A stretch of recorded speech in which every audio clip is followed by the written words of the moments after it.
Every draft brings a wave of excitement to Indianapolis, but for some players in the locker room, that phone call on draft weekend felt like a ticking clock.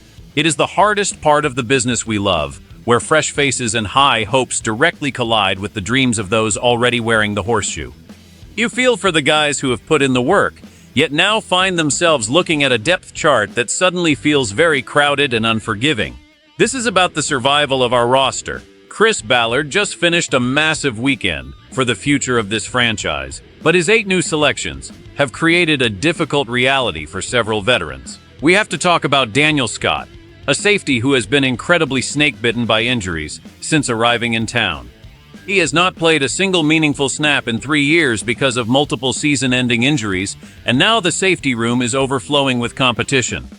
The team used a third-round pick on A.J. Halsey out of LSU, a hard-hitting prospect who is expected to slide right into that strong safety spot next to Cam Bynum. When you add free agent signings like Wanye Thomas, Jonathan Owens, and Nasir Adderley to the mix, it becomes very hard to see a path for a player who hasn't been able to stay on the field. The numbers game is simply brutal at this point. It isn't just the secondary feeling the heat, as the defensive line is also seeing a major shift. Tyquan Lewis has been a loyal soldier for 8 seasons, but the front office clearly prioritized youth and speed on the edge during this draft cycle. They brought in George Gums Jr. and Caden Curry, while also adding veteran depth like Arden Key and Michael Clemens earlier in the spring. With Laiatu Latu and Jalen Tuimoloau locked in as the primary starters, the veteran presence of someone like Lewis might be seen as luxury the team can no longer afford. Even the special teams and receiving corps are seeing a shakeup that puts Anthony Gould in a tough spot.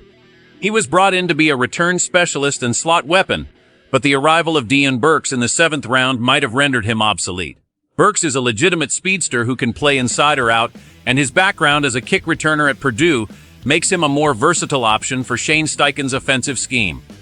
The coaching staff seems genuinely excited about what the former Sooner can do as a potential third receiver behind Alec Pierce and Josh Downs. For Gould and the others, the message from the front office was loud and clear this weekend. The reality of the modern NFL is that availability is the most important ability a player can offer to his coaching staff. When a talented athlete spends 3 consecutive seasons on the sidelines, the team eventually has to move on to find more reliable options for the depth chart.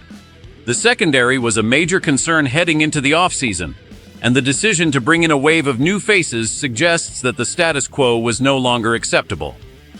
This specific safety from California was once seen as a high-upside developmental piece, but the clock has likely run out on that experiment.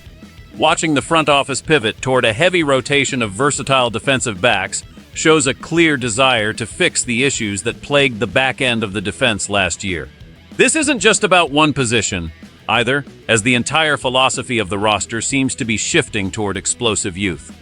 The defensive line is the heartbeat of this defense, and moving on from long-tenured veterans is always a risky proposition for locker room chemistry.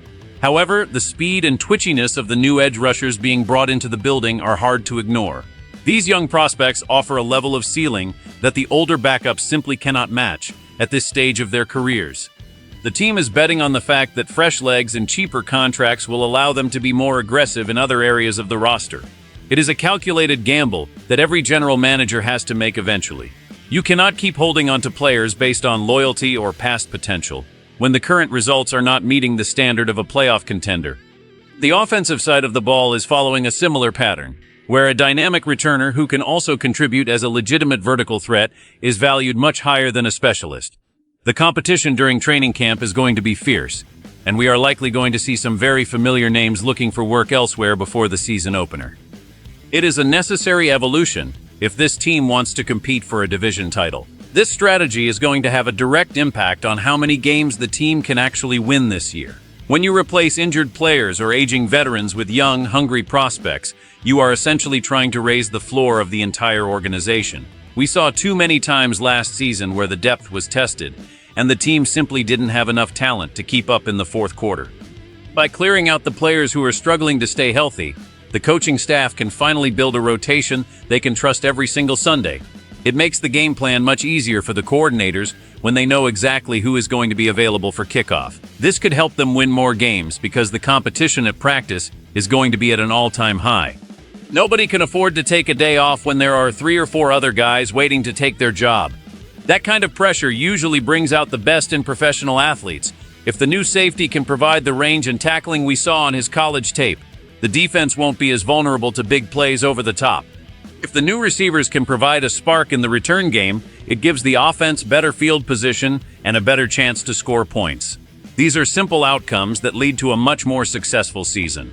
The risk of keeping the same roster year after year is that you become predictable and stagnant. This infusion of talent prevents that from happening.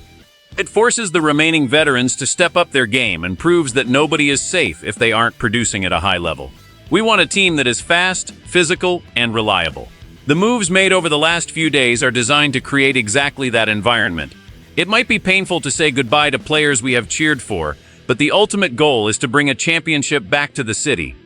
To do that, you have to be willing to make the tough cuts. We are looking at 2 very different paths for the franchise, based on how these roster battles resolve themselves. In the best-case scenario, the young draftees turn out to be immediate contributors who revitalize the entire culture of the team. The new safety becomes a ball hawk who stabilizes the secondary, while the rookie pass rushers provide a relentless wave of pressure that keeps opposing quarterbacks uncomfortable. In this world, the decision to move on from the veterans looks like a stroke of genius that saved the team money and improved the on-field product. The offense becomes more explosive with a new weapon in the slot, and the special teams unit becomes a feared group that changes the momentum of games. But if this plan fails, the consequences could be devastating for the upcoming season. If the rookies struggle to learn the system or lack the physical toughness to compete at the NFL level, the team will have no veteran safety net to fall back on. We could see a situation where the secondary is filled with talented, but confused young players who give up easy touchdowns. The pass rush might lose its consistency without the reliable, steady presence of the guys who have been in the trenches for years. It creates an enormous amount of emotional tension for the fans, because we are essentially trading certainty for potential. We know what the veterans can do, even if their ceiling is limited, but the rookies are a complete mystery. If the new speedster in the return game starts fumbling the ball or making poor decisions, everyone will be asking why the team let go of the guys who were safe and dependable. The stakes could not be any higher for the front office right now. Every move is being scrutinized, and any mistake will be magnified tenfold if the team starts losing games early in the year. It is a high-wire act where one slip could lead to a very long and frustrating season for everyone involved. We are all waiting to see if this gamble pays off. The situation at West 56th Street is changing faster than ever, and the roster we see today will look very different by the time September rolls around. The front office has made their move, prioritizing youth and health over experience and loyalty. It is a bold direction that clearly signals a new era for the defense and special teams units. We have to be honest with ourselves as fans. The injuries and lack of production from certain spots simply couldn't continue if we want to be a serious threat in the AFC. But that doesn't make the potential departures any easier to swallow. Be honest with me, would you trust a rookie who has never played an NFL snap over a veteran who knows the system, even if that veteran has struggled to stay healthy? It is the ultimate dilemma for any winning organization. We want to hear your thoughts on these possible cuts. Do you think it's time to move on, or are we giving up on these guys too soon? Make sure to like this video and subscribe to the channel for more exclusive insider updates. Turn on those notifications so you never miss a breaking story.